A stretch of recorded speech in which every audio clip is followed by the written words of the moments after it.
এখানে ওত পেতে থাকে তা একটু পরেই জানতে পারবেন।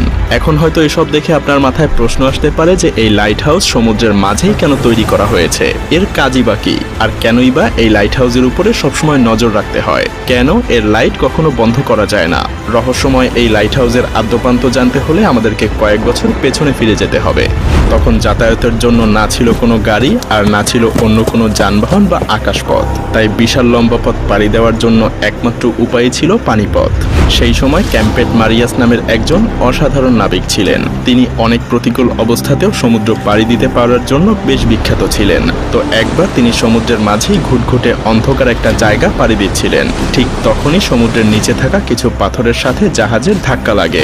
সেই সময় জাহাজগুলো তৈরি করা হতো কাঠ দিয়ে, যার কারণে জাহাজের নিচে খুব সহজেই ফাটল ধরে যায় আর পানি ঢুকে বেশ ক্ষয়ক্ষতিরও শিকার হয় জাহাজটা।